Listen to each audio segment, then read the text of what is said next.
Hello, everyone, and welcome back to a brand new episode of Life at 10. I'm your host, Bhumika Arora, and today's conversation is with someone from a very strong background of a company secretary and who has now excelled in the world of compliance. Someone whose professional journey reflects exactly how strong governance fundamentals can evolve into a full fledged regulatory career. Please welcome Rujuta Thakkar from the team 10 Leaves. Hi, Rujuta. Hi Bhumika, thank you so much. How have you been, Rujuta? I'm good, Bhumika. How are you? I'm very well. Thank you so much. Rujuta, we will get started with the very basics. Um, which parts of your CS training has helped you the most when you shifted into the DFSA compliance? Okay. See, this is actually today's podcast is basically very important for us, and many of my CS colleague, I can say my CS fellow members, because Mm-hmm. I am getting these questions from so many CS who are already working in as a company secretary here in Dubai, and the aspiring compliance professional who are already having the CS qualification, and they have worked Mm-hmm. in back in India and in other countries. So what I feel is that basically this CS and compliance, I felt like I jumped from one lane to another. But actually, it's like a CS and core compliance are two sides of the same coin.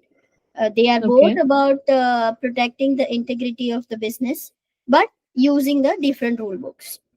So Mm-hmm. when I shifted into DFSA compliance, I realized that core skill which I have learned in my CS, which helped me to jump straight into the DFSA framework. So basically, when I was working as a CS, my whole job was to be the board's eyes and ears on the governance side, making sure that like meetings were run right, that minutes were clean, or that every big decision was properly documented and approved. Okay, so and fortunately DFSA loves this. Their rules are all about strong corporate governance, who better run to than someone already wired to manage board agendas, resolution, and ensure clear allocation of responsibility. I know that Mm-hmm. all my compliance professional will get agree with me that how DFSA is very strong on the corporate governance side. In CS mostly, the another thing what I was doing is we were spending our time reading complex statutes like the Company Act, securities law, and other regulation of SEBI, RBI, and was figuring out that okay, what does this actually mean for our daily operation. So we were actually the translators of that complex laws. The exact skill is crucial in DFSC compliance also. I read the Okay. email module or the other modules which like a COB, Gen, etc. And I don't just understand the rule. I know how to turn that rule into the practical control, a policy manual or a simple procedure that the front office also can actually follow. And that's what we learn basically in my company secretary career, which is policy drafting, legal interpretation, system design. So all those things are helping me a lot. And Mm-hmm. basically apart from that, if my all company secretary fellow member, they knows that record keeping requirement is also very much important in terms of DFSA, because my comfort with e-filing, managing DFSA reporting, calendars, maintaining strong records, all those things are which I have actually learned from my CS training, which made me audit ready from day one. Mm-hmm. Okay, so I think it's clearly helped you a lot. Kind of, Yeah. it has given you a base. Okay, that's great to know. Rujuta, moving on, like we are working for 10 leaves. So how tell us, like, we want to know your journey. What was your first experience at 10 leaves like, and what made you choose 10 leaves? Okay. So this is very it's basically it's very funny incidents, I would say. Uh-huh. When Okay. uh, first call when I got from our founder Mr. Rohit, uh, I was in the metro. Okay, I was like on my way home from the metro at about 6:35 p.m. from the office, and he Mm. was on call. He asked me, "Oh, are you still in the metro?" So I said, "Yes, I'm in the metro," because he was he figured it out from the background noise and Background those noise. things. So Mm. after realizing that my location is not proper for the talk, he immediately rescheduled our discussion. And Okay. his first comment on the follow-up call was that such commuting difficulties would not be concerned at 10 leaves. So yeah, so this was the case. And definitely apart from that, basically when I was in my previous organization, and as you know, I was in the same field of compliance and CS. I was Hmm. very familiar, and actually I was impressed by 10 Leaves Inside Code articles, which I often use for the DFSA related queries. So when we will go on our 10 Leaves page, so what I was doing is I was whatever the topic I was writing on the Google, immediately the article was reflecting on my page. That was the first article was from 10 Leaves. So Oh, okay. yeah, so that was very helpful. And the languages and terminology what is there on that particular article, it was very easy to understand. Okay, so that was Hmm. another thing that made me feel that okay, if I will go to this organization, definitely I will learn a lot. Hmm. And Right. apart from that, I would say the overall recruitment process, what we have.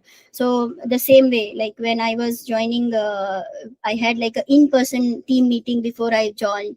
And then the freedom to offer my views also, even I was like on my probation, prospective new joiner, and the Right. consistent focus on both professional contribution and personal well-being. So yeah, ultimately convinced me that yeah, this was the right organization, and that is why I'm here today.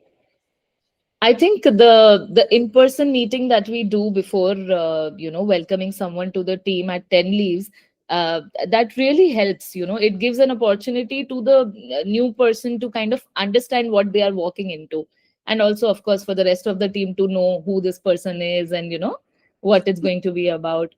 Yeah, So actually, yeah. hmm, so every So time, yeah, sorry, tell me. no, no, no. Carry on. Yeah, so I was just saying, like, when we finalize that the person has kind of cleared 3 rounds, and now we want to bring them in to just meet the team. Initially, when Rohit proposed this idea to me, that now for the fourth round of interview, ask them to come to the office, and I was like, before hiring them, why are we calling them? But then now I understand the importance.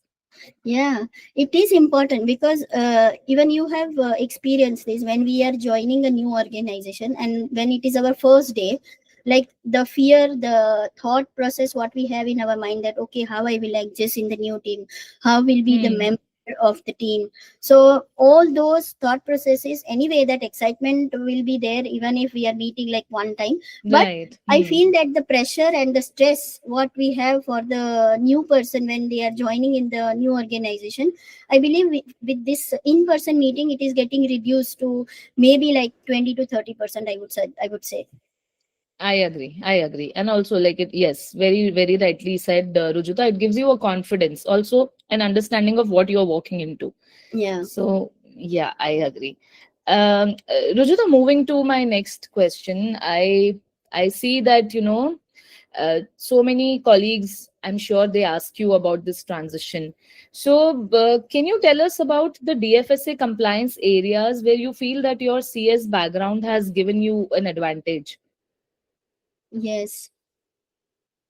So I would say, see, basically, as I told you, I was like I explained in my first answer. Basically, CS and compliance, it's not like it's like a two sides of one coin. So my CS Hmm. training gave me like inherent understanding of like what is corporate structure, accountability, and ethical conduct. And the so this is same thing what we are having in our DFSA rules also. If I would say like exact rule from the DFSA, if I would say, that is gen rules. So in gen rules also, this gen corporate governance rule is absolute core. of the this corporate structure, accountability, and ethical conduct.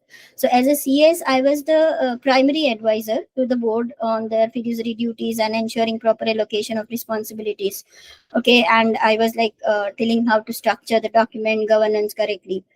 So even in the DFSA also, an annual FNP attestation for the senior executive officer or MLRO, I don't just see the form. I see that, okay, underlying governance requirement is proper.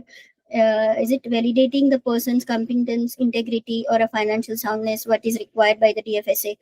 So my CS experience ensure that the firm's governance framework, the rules around the board and senior management, it's robust and transparent as per the DFSA standard. Secondly, as a successful compliance officer, needs to be a great translator, taking complex regulatory text, Hmm. turning into the simple actionable steps. This is exactly what I was doing when I was a CS. So, because in CS we had to deal with approximately 150 laws. So Okay. I have like experience taking something dense like the Companies Act, listing regulation with RBI over there, SEBI, and transforming it into the formal clear policy manual and a statutory register. So this my CS from this transition allows me to efficiently design the firm's entire internal compliance framework. I don't have to hire any person to write the AML policy or a conflict of interest policy or any kind of a policy. I can draft them, ensuring them that okay, it is a practical, auditable, and directly tie back to the specific rule which is mentioned in the DFSA rule books. Hmm. Hmm. Hmm. Yeah, and apart from that, my CS experience made me, as I mentioned in my previous question, record keeping requirement. So I'm completely comfortable with all e-filing system and managing complex regulatory calendar, which ensures the firm's regulatory reporting is not only submitted on time but is accurate and supported by perfect documentation. So Hmm. Hmm. I Hmm. would say that this is what, like, saving the firm from the critical compliance failure, and this is what the transition advantage look like for me from the CS to compliance. It sounds like you are doing two persons job, Rujuta.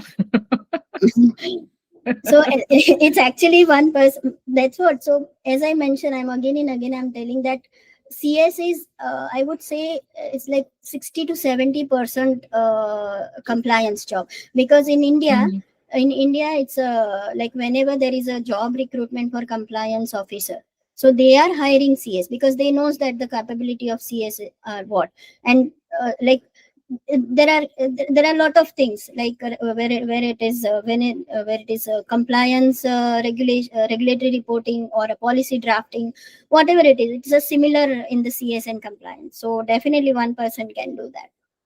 Okay, okay, interesting.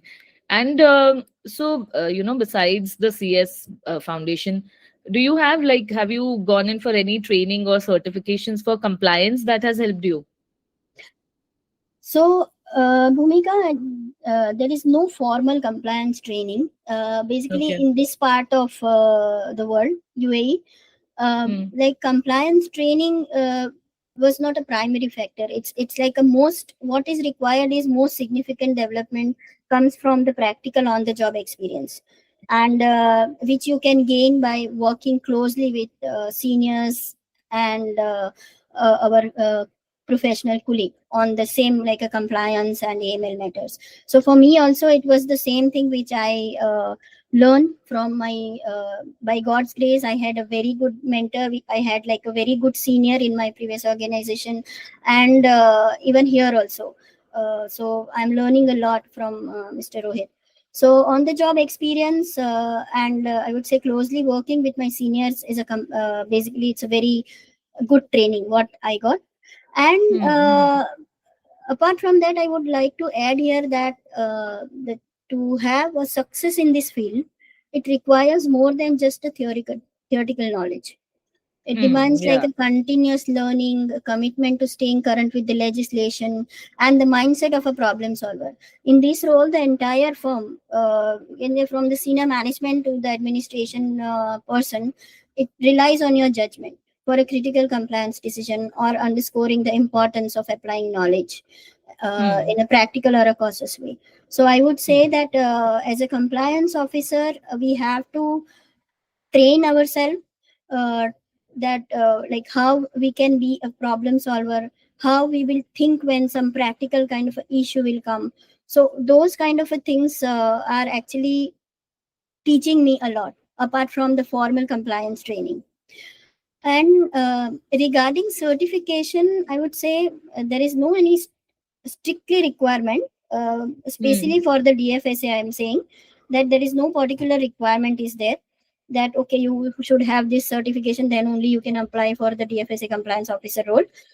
But I Okay. would recommend that if you are very fresher, pursuing ACAMS or a general AML certification will be fine. This is not like an additional credential, but rather because it provides a fundamental, what does it say, Knowledge. Hmm. grasp or a knowledge of an AML concept, Hmm. and Hmm. directly support our ability to handle the DFSA compliance requirement. Hmm. Hmm. So, what I understand is that these certifications, of course, definitely give you the base, Yeah. but then the practical experience is what takes you to the places, right? Yes, 100%. Right, right. Okay. And moving on to my last question for you, Rujuta, what is one piece of advice that you would want to give to someone who's entering into compliance? Okay, this is, I think, very much helpful for all my fellow professional colleagues because, Hmm. as I mentioned, I'm getting so many questions, the same question like this. So I would tell my all fellow CS that you are already perfect. You are perfectly suited to become a compliance officer. Okay, and there is no any additional kind of a qualification is required. As I have already explained, the core function of a CS is closely aligned with the compliance role, meaning you are already highly capable for this role. To make this transition, simply focus on three key areas: staying current with relevant regulatory reporting, wherever you are, whether it is in mainland or DIFC or any part of the world, gaining practical knowledge of the concept and a specific rule book. So as and when wherever you are working, take practical challenges, try to resolve them, try to be a think like kind of a positive thinker, that okay, I'm going to tackle this with my knowledge, and enhance your analytical and problem solving skills for this complex technical compliance scenario. So I don't think so it is very tough for our CS colleague to be at this level. They are already at, like, I would say 70-80%, they are already compliance officer itself. They just want to have some kind of a practical approach of the work, and then they will rock. Yeah. Great, great. Thank you so much, Rujuta. I hope we are able to help people there who are planning to get into compliance. Thank you so much, Bhumika. Thank you for giving me an opportunity. And yeah, looking forward for another podcast. Yes, yes. And thank you for sharing your journey and insights. I mean, it was an amazing episode. It's always inspiring to hear how different professional backgrounds evolve into something so strong and such strong compliance careers. So, thank you once again, Rujuta. Thank you, Bhumika. Yes. And to our listeners, thank you for tuning in. This episode of Life at 10 is brought to you by 10 Leaves. See you all next time with more actionable insights. Until then, stay curious and stay informed.